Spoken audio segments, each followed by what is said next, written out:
eres la ciudad más bella, San Francisco. Andan diciendo por ahí que tú eres la ciudad más bella, San Francisco.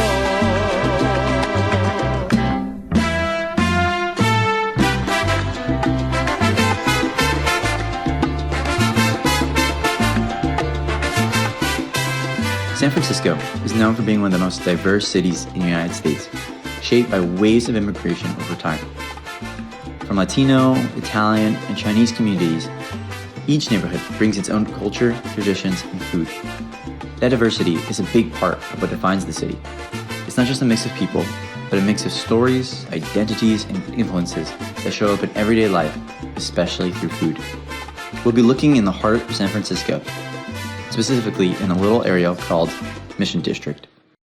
The Mission District is one of the oldest neighborhoods in San Francisco, and over time it's become known for its strong Mexican and American community.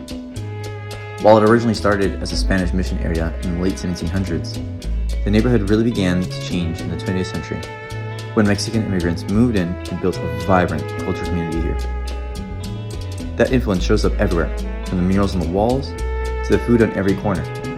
Even though gentrification has changed parts of the neighborhood, the Mission is still known as a place where culture, history, and food all come together.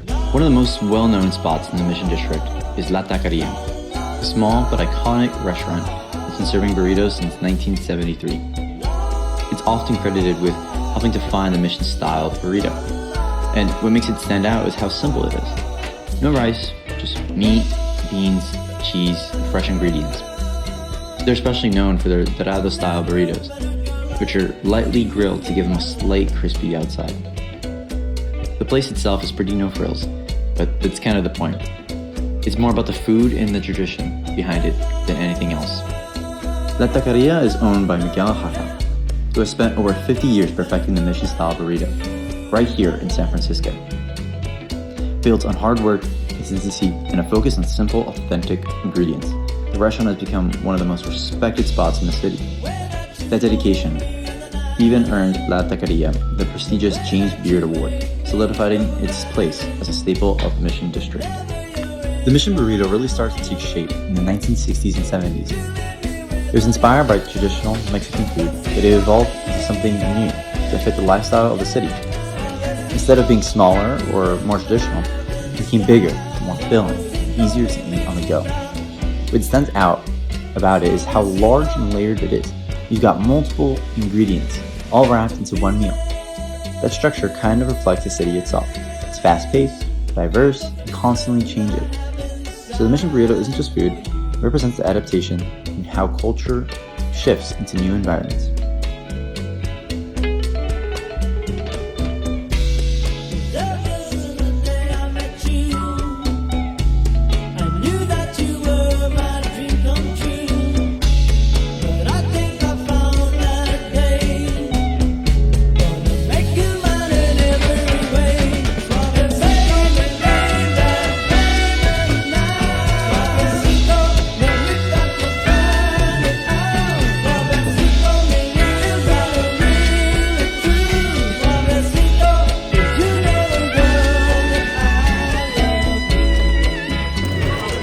Crispy. It's actually really fat. Oh my god.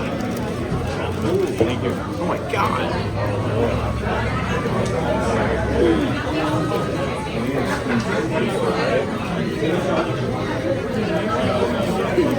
The meat's really soft. Really soft.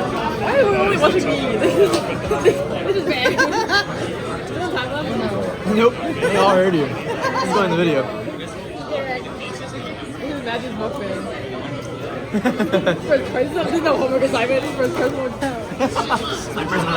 I'm gonna drop so much shit.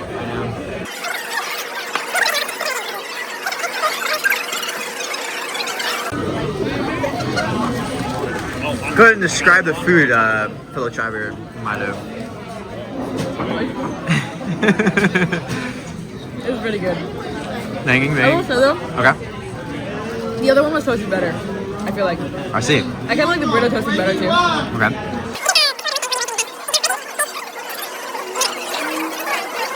And count quality of ingredients, pricing, time you had to wait. Wait, what is the ingredient actually? It is beef head? Beef head. Okay. I was expecting beef head to be a little bit different, I feel like. So, I will say, I think... What did you get? I got Carne asada? yes. Okay. That one was the best one. I think, because I agree, I think the shell is much nicer. Well, the meats was better or the overall? Because you're saying the shell, not really. I think I'm saying the shell. I think the beef is... Okay, no. I think the meat was better. Yeah. Which I think it's because it was more whole. And this one is too shredded, so you can't really taste it. But because the other meat was like, it felt like it was marinated and also whole, you could taste more flavor. But then there was also, I don't know, I feel like the quality of the ratio of ingredients was better in that one too. I see. Alright. Some bites. And also it was warm. It was so warm. This one? No, the other one. Another one. Oh yeah, it really was. And then I would do the burrito, and then I would do the fish. But also that's the order I ate things. That's not true. But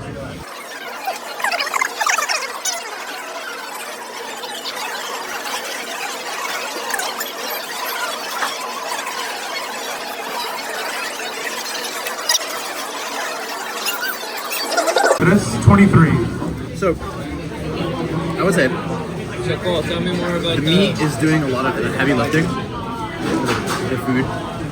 And that sounds pretty obvious in terms of making tacos, but rarely would the meat actually stand out against the other ingredients. Because that's why people really put like the salsa, the avocados, the cheese. But this one, all that stuff is just like small little additives to the meat. You can I actually agree. taste it.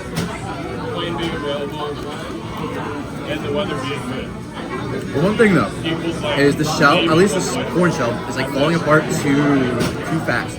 yeah. And there's like a small like little cheese layer right underneath it. And you don't really notice it until you bite it in, and it just like kind of ooze out. But it's not really helping keep the shell together. Again, or you might just pick it back. Interesting. Pat takes to the skies and pull those. So I definitely agree. The one I got originally, the flour quesadilla with carne asada. I think that one was the best. That one was the best by far because of the fact like it wasn't too messy. It was actually crispy. Like I love the crispy exterior. I think that was the biggest like selling point. Yeah.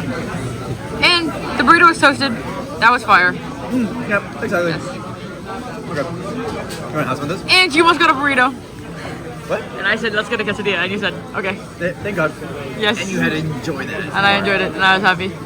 And we had variety, and I'm I very wasn't happy. expecting the beans in the burrito though. I didn't know it had beans in yours. I didn't either.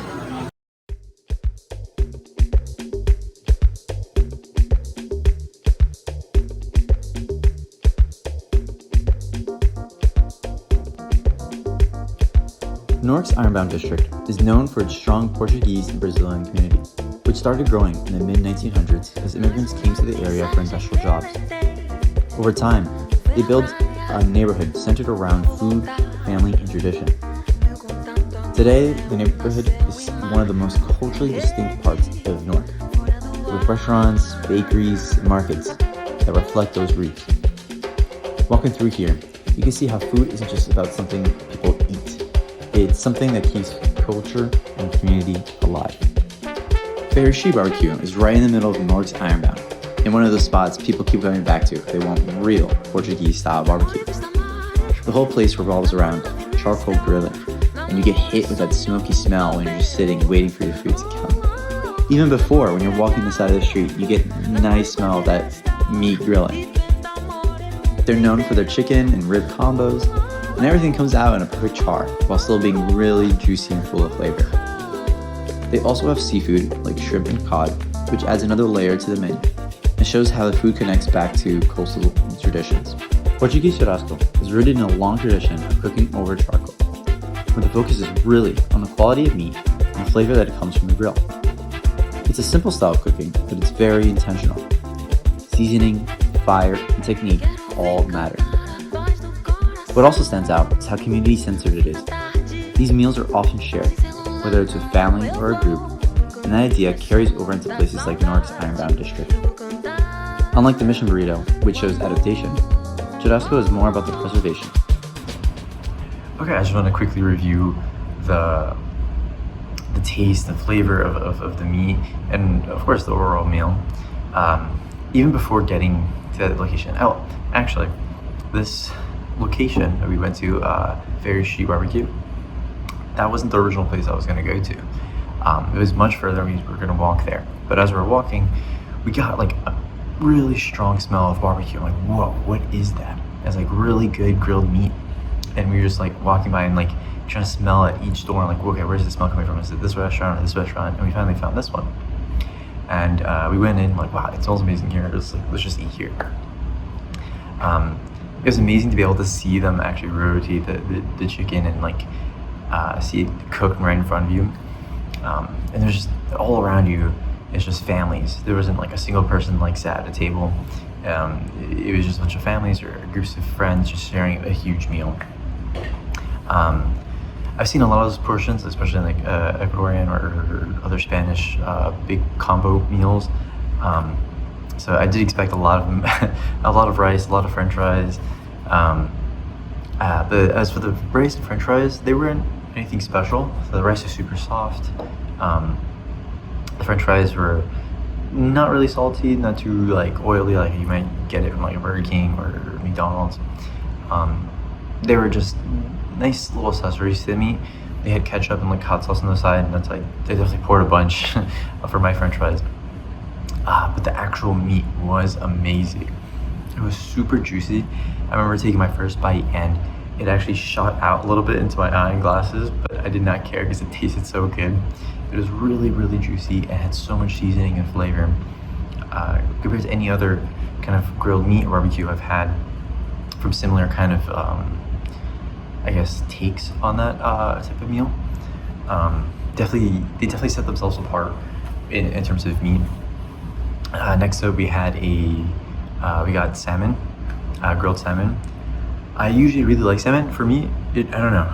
It might sound a little obvious, but it doesn't smell really fishy to me. And it was, I don't know, it felt a little strange. I tasted it, wasn't really to my liking. My girlfriend obviously definitely really liked it, consumed most of it. Other than that, it was really, really, really good. And then on the side, we had like I had an Coca-Cola kind of soda. They had a bunch of also Brazilian types of sodas there too. Anywhere you looked, you could definitely tell that this was Portuguese. They had Portuguese flags, they had pottery from there, and paintings, a picture of a shirtless Ronaldo in the corner. It was really, really, really funny. But the overall atmosphere was very, very family-like, no matter how you ever looked at it.